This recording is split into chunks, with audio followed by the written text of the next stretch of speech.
Hello friends, class 9th ICSE से अपना नया चैप्टर स्टार्ट करते हैं। चैप्टर है रैशनल एंड इरैशनल नंबर्स। उसकी एक्सरसाइज 1.1 स्टार्ट करेंगे। तो चलिए, मैंने क्वेश्चन बोर्ड पर लिख दिया है। क्वेश्चन है कि insert a rational number between 2/9 and 3/8। कि 2/9 और 3/8 के बीच में एक रैशनल नंबर इंसर्ट करो। आप एक से ज्यादा भी कर सकते हो, क्वेश्चन इस पर भी आएगा। ठीक है, लेकिन पहले एक का करना सीख लेते हैं। अब आपके पास कौन से दो नंबर है?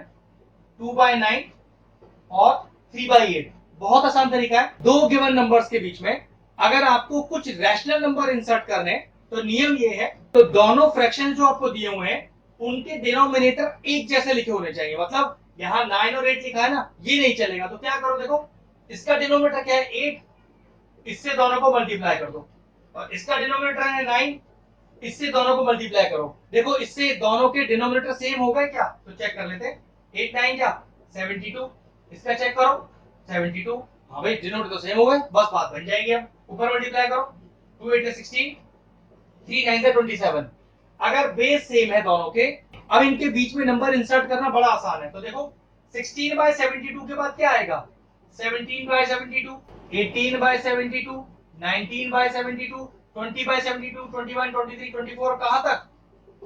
26/72, क्योंकि बीच के नंबर है ना। आपको तो एक ही नंबर इंसर्ट करने के लिए बोला था, इतने सारे नंबर आ जाएंगे। कोई सा भी इसमें आप एक नंबर लिख सकते हो। मान लीजिए इंसर्ट आ नंबर की जगह इंसर्ट 5 नंबर्स होता, तो ये लीजिए, नंबर तो 5 से भी ज्यादा आ रहे हैं, कोई से 5 आप लिख सकते थे। पहला क्वेश्चन पूरा हो गया। अब क्वेश्चन नंबर 2 क्या है कि फिर से दो नंबर दिए, इस बार इनके बीच में दो रैशनल नंबर इंसर्ट करने हैं और असेंडिंग ऑर्डर में भी रखना है। अब मैं असेंडिंग और डिसेंडिंग दोनों ही रखना सिखा दूंगा आपको इसके अंदर। ठीक है, तो क्या नियम बताया था कि दो फ्रैक्शन नंबर के बीच में नंबर आप तभी इंसर्ट कर सकते हो जब उनके बेस बराबर हो। तो देखो बेस कैसे बराबर करो, यहां लिखा 1/3, यहां लिखा 1/4। इसके डिनोमिनेटर से इन दोनों को मल्टीप्लाई कर दिया और इसके डिनोमिनेटर से इन दोनों को मल्टीप्लाई कर दिया। इससे बेस बराबर हो जाते हैं। देखो कैसे, 4/12, इसमें कितना आ गया? 3/12। लेकिन ये प्रॉब्लम है, 3/12 के बाद तो जस्ट 4/12 हो जाता है। तो अब बीच में कैसे नंबर इंसर्ट करूं? तो कहने का मतलब ये है, जब आपको ऐसा लगे कि भैया बेस तो बराबर है लेकिन नंबर तो आप इंसर्ट कर ही नहीं सकते, क्योंकि 3 के बाद तो जस्ट 4 ही आता है, तो बीच में कैसे लाऊं? तो क्या करो, जो मन चाहे उस नंबर से ऊपर नीचे मल्टीप्लाई कर दो। कंडीशन ये है कि आप कुछ भी मल्टीप्लाई कर सकते हो, बेस नहीं चेंज होना चाहिए। तो देखो मैंने क्या किया, दोनों साइड मैंने 10 से मल्टीप्लाई किया। यहां भी किससे मल्टीप्लाई किया? 10 से मल्टीप्लाई किया। देखना कितना हो गया? 40/120, 30/120। क्या बेस चेंज हुआ? नहीं भाई, बेस तो अब भी सेम है, 120। अब देखो नंबर इंसर्ट हो सकते हैं, या 30/120 लिखा है या 40/120 लिखा है। तो 30 के बाद अगला नंबर क्या आएगा? 31/120, 32/120, 33/120, 34/20 और कहां तक? 39/120। बहुत सारे नंबर आ गए। आपको तो दो अरेंज करने थे, तो आप कुछ भी लिख सकते थे दो। अब आपका क्वेश्चन है कि सर 10 से ही क्यों किया? मैं तो 5 से करना चाहता हूँ। 5 से कर सकते हो, 2 से कर सकते हो, 3 से, 4 से, 5 से, जिस नंबर से उसे करो। जिस नंबर से ऊपर करोगे उस नंबर से नीचे करना। तो आपका बेस चेंज नहीं होगा, वो हमेशा सेम ही रहेगा। जितने नंबर चाहो इंसर्ट कर लो। अब क्वेश्चन है कि असेंडिंग ऑर्डर में भी लगाने, तो वही देखो, पहले आप क्या लिख रहे थे? 30/120। फिर अगले दो नंबर आपने लिखे 31/120, 32/120। अब क्योंकि दो ही नंबर लाने थे तो डायरेक्ट क्या लिख दो? 40/120। अब असेंडिंग कैसे लगाओगे? छोटे से बड़ा। तो पक्की बात, ये सबसे छोटा है, फिर उससे बड़ा, फिर उससे बड़ा और सबसे बड़ा। ये लीजिए आंसर आ गया। मान लीजिए डिसेंडिंग होता तो आप क्या करते? साइन चेंज कर देते या इसको उल्टा करके लिख देते। एक ही बात है, मैं बता देता हूं। चलो, अगर मान लो डिसेंडिंग ऑर्डर होता तो सबसे बड़ा ये है ना, तो पहले आप इसको लिखते, फिर आप इसे लिखते, फिर आप इसे लिखते, फिर आप इसे लिखते। चाहो तो ये चारों नंबर लिख दो या इनकी ओरिजिनल फॉर्म वाला नंबर लिख दो, ये आपकी चॉइस है। आंसर पे फर्क नहीं पड़ेगा, दोनों तरीके करेक्ट है। हम नेक्स्ट क्वेश्चन करते हैं। चलिए नेक्स्ट क्वेश्चन लिख दिया। क्वेश्चन बिल्कुल वही सेम है कि दो रैशनल नंबर इनके बीच में इंसर्ट करने हैं और असेंडिंग ऑर्डर में अरेंज करना है। लेकिन दोनों फ्रैक्शन किस तरीके के हैं? नेगेटिव फ्रैक्शन है, तो कोई दिक्कत नहीं है, हमारा फंडा नहीं चेंज होगा। पहले दोनों नंबर को लिख लिया। अब बेस सेम करो, इस 2 से मल्टीप्लाई करो इन दोनों को और इस 3 से मल्टीप्लाई करो इन दोनों को। देखो कितना आंसर आएगा? -2/6, माइनस का 3/6। वही सेम दिक्कत आ गई, -3 और -2 एक दूसरे के बाद ही नंबर आते हैं, तो बीच में तो इंसर्ट कर नहीं पाओगे। तो क्या करो, एक किसी बड़े नंबर से दोनों को मल्टीप्लाई कर दो, जैसे पीछे वाले क्वेश्चन में किया था। कितना आ गया?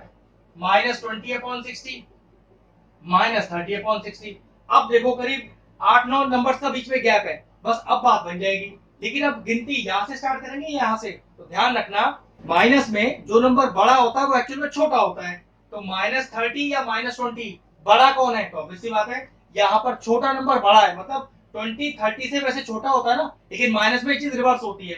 तो -20/60, नेक्स्ट आएगा माइनस का 21/60, नेक्स्ट आएगा माइनस का 22/60, माइनस का 23/60, डॉट डॉट डॉट डॉट, कहां तक? एक पीछे आ जाओ, माइनस का 29/60।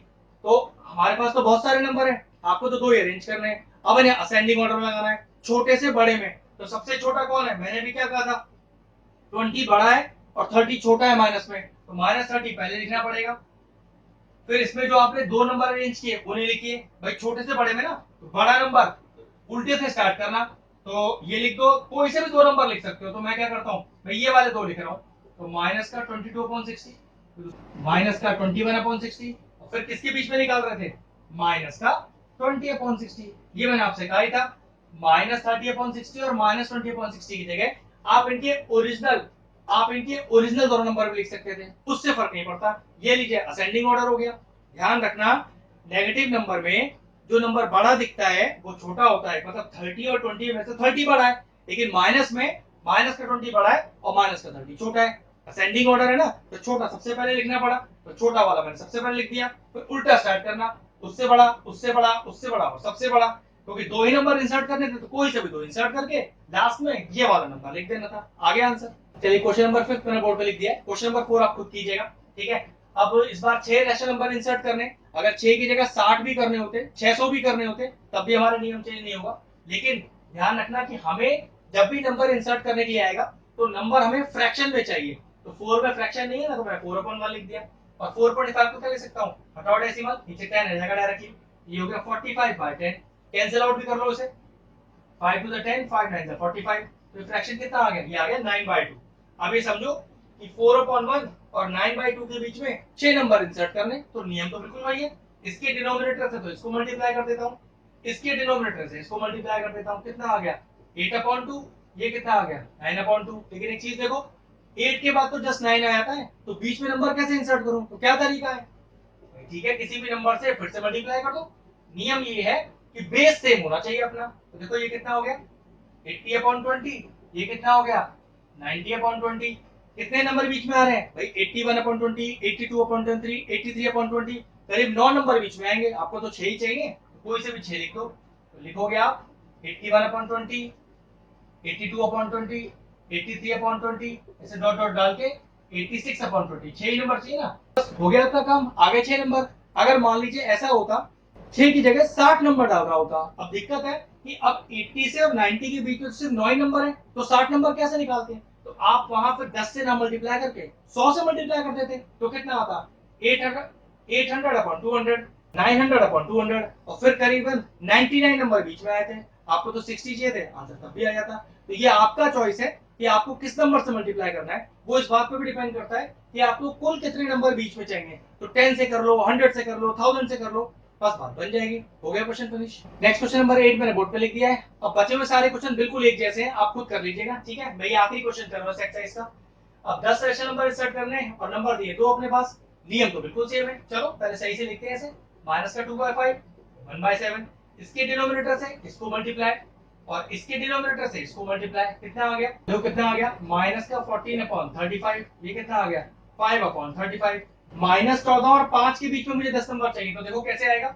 माइनस का 13/35, माइनस का 12/35, माइनस का 11/35, -10, -9, -8, -7, -6, -5, -4, -3, -2, -1, 0, फिर 1/35, 2/35, 3/35 और 4/35। तो मेरे ख्याल से तो 10 से भी ज्यादा काउंट हो रहे हैं, आपको तो 10 ही चाहिए थे, बन गया बात। नियम याद रखना, डिनोमिनेटर को सेम रखना और इन दोनों के बीच में नंबर आपको जितने चाहे फिर निकाल लीजिए। एक्सरसाइज 1.1 तो फिनिश हो गई। सारे क्वेश्चन जो बचे हुए हैं बिल्कुल सिमिलर इसी तरीके के हैं, आप खुद ट्राई कीजिएगा। हम एक्सरसाइज 1.2 करते हैं। पहला क्वेश्चन है कि prove that √5 is N irrational number, ठीक है। √5 is N irrational number prove करना है। √5 हो, √2 हो, √3 हो, √7 हो, कोई सा भी नंबर हो, करने का तरीका पैटर्न बिल्कुल एक जैसा रहेगा। इस पूरे पैटर्न को जो मैं कराने वाला हूं उसको अच्छे समझ लें और हर क्वेश्चन में सेम अप्लाई करना है, ठीक है। तो सबसे पहले क्या स्टार्ट करते हैं कि सपोज हम मानते हैं कि √5 इज रैशनल। मैंने माना कि भाई √5 एक रैशनल नंबर है, और अगर रैशनल नंबर है तो फिर इसे p/q की फॉर्म में लिखा जा सकता है, ठीक है। तो which implies √5 is equal to क्या, p/q। और ये p और q क्या है यहाँ पर, p and q are two coprime integer, बताऊंगा को प्राइम क्या होते हैं, integers, and q is not equal to 0। अब को प्राइम ऐसे दो नंबरों के पेयर को बोला जाता है जिनके पास एक ही कॉमन फैक्टर होता है और वो भी होता है 1, ठीक है। जैसे एग्जांपल देता हूं, 2 और 3, इसके पास देखो कॉमन फैक्टर कौन है, सिर्फ 1 ही है और कोई हो ही नहीं सकता इसके अलावा। और देखो 5 और 7, इनके पास सिर्फ एक ही कॉमन फैक्टर, वो भी 1 है। मतलब कॉमन फैक्टर एक ही होना चाहिए और वो कॉमन फैक्टर भी 1 ही होना चाहिए, तो उसे बोलते हैं को प्राइम। जैसे आपको बताता हूं, 2 और 4, इसके पास कॉमन फैक्टर देखो कौन कौन है, 2 है और 1 है। इसका मतलब ये हुआ कि इसके पास कॉमन फैक्टर 1 के अलावा भी है 2, सॉरी 2 और 4 को प्राइम नहीं है। तो इसका लॉजिक इतना सा है। अब क्या करें, अब करते हैं स्क्वायरिंग ऑन बोथ साइड। फायदा क्या होगा, √5 का रूट चला जाएगा, तो स्क्वायरिंग ऑन बोथ साइड्स करेंगे तो क्या आएगा, 5 is equal to p²/q²। Cross multiply करके q² की जगह 5 ले आइए और 5 की जगह q² ले जाइए, क्या हो गया, q² is equal to p²/5। अब जरा ध्यान से देखो, क्या ये 5 इस p² को डिवाइड कर रहा है, तो जवाब है हाँ। तो क्या p को करेगा, तो ऑब्वियस सी बात है, अगर कोई नंबर p² को डिवाइड करता है तो फिर p को भी करेगा। तो आप देखोगे here 5 divides p², then 5 also divides किसको, p को। हमें ये वाला एक्सप्रेशन है जो मेन चाहिए, नाम डाल लीजिए, इक्वेशन 1 2 3 अपने हिसाब से डाल लेंगे, ठीक है। तो पहला एक्सप्रेशन आ गया। अब क्या पुट करना है, put p is equal to 5m।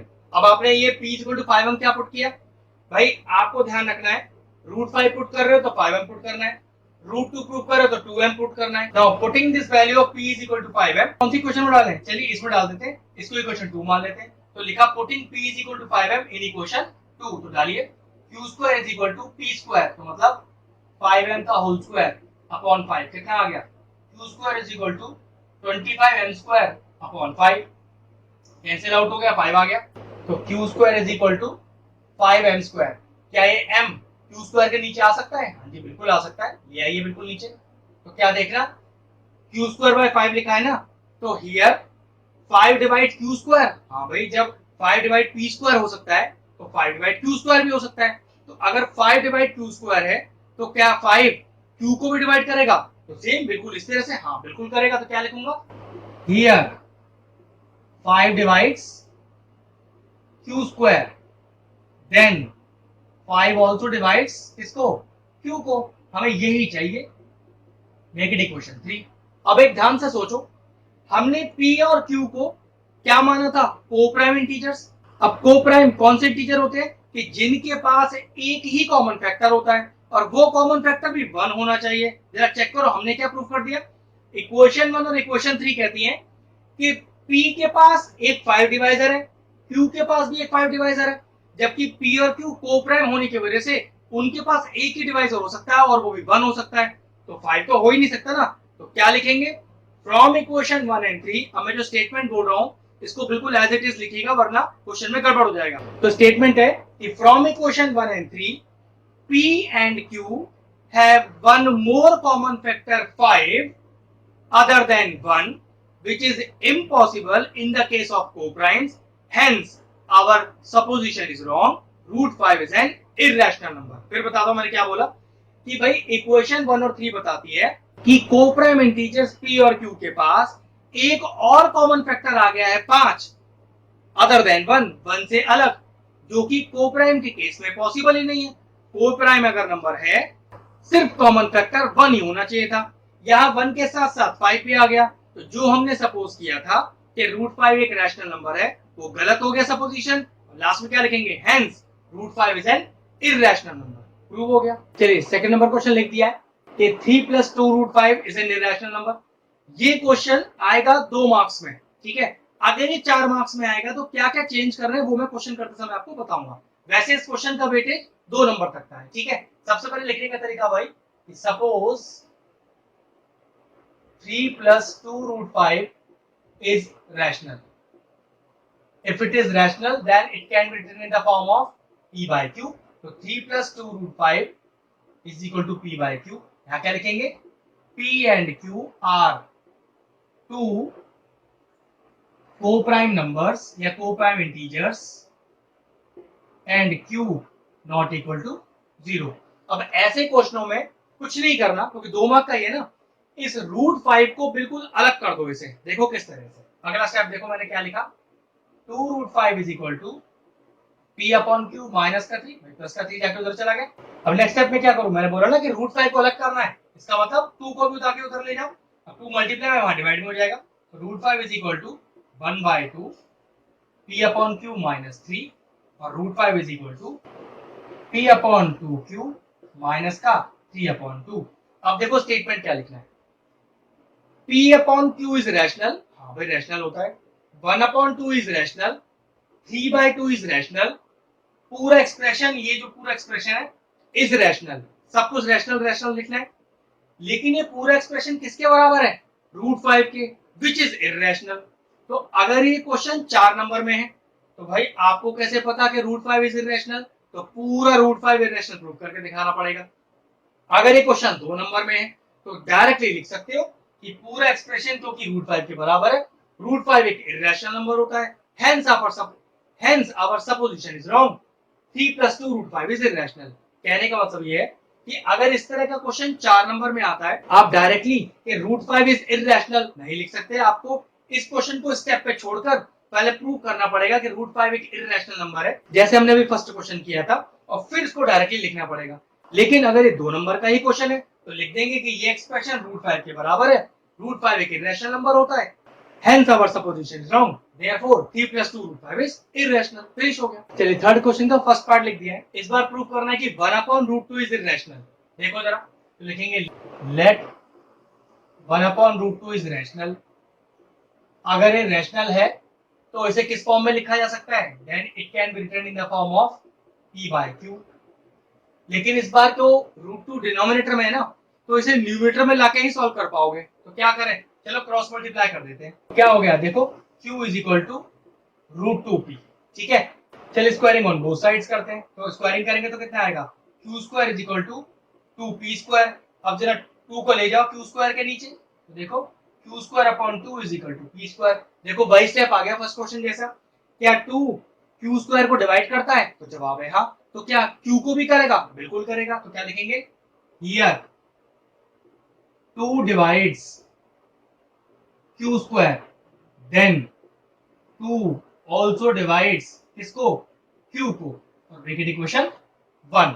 अब क्या बताया था, हमें लेट लेना है, लेकिन ध्यान रखो इस बार क्वेश्चन आपका √2 नहीं है, क्योंकि फर्स्ट क्वेश्चन में क्या था, √5 ऊपर था ना, तो ऊपर के सामने क्या था, p था, तो मैंने डायरेक्टली p माना था। इस बार देखो √2 किसके सामने, q के सामने, तो जो नंबर आपको रूट में होता है उसके सामने वाले डिजिट को ही हम लेट लेते हैं। तो इस बार किसको लेट लेंगे, let q is equal to, proof क्या कर रहे हैं, √2, तो 2m।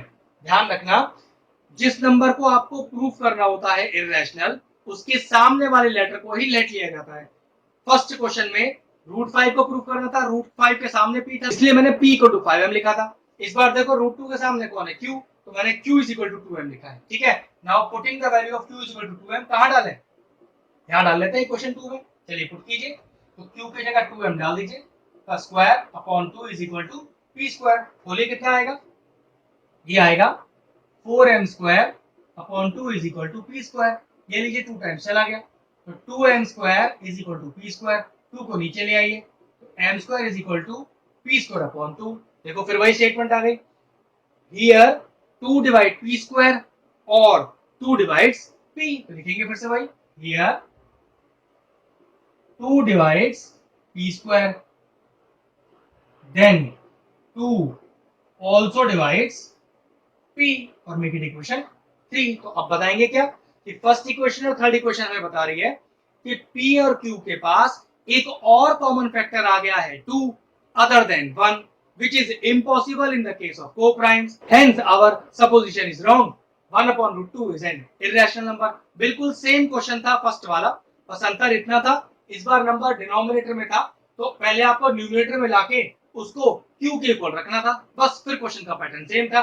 लेट वहां पर हमने पी लिया था क्योंकि रूट 2 क्यू के सामने है तो क्यू को लेट ले लिया, अदरवाइज क्वेश्चन में और कोई चेंजेस नहीं था, सारे स्टेप बिल्कुल सेम थे। और लास्ट की जो स्टेप्स है कि from equation 1 and 3 P and Q have one more common factor 2 other than 1 which is impossible in the case of co-prime.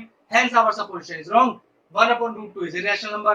ये लिखना सबसे ज्यादा इंपॉर्टेंट है क्योंकि लास्ट की यही लाइन आपको ये बता रही है कि आपने प्रूव कर दिया है। ठीक है, क्वेश्चन फिनिश हुआ। चलिए थर्ड क्वेश्चन का बी पार्ट लिख दिया है।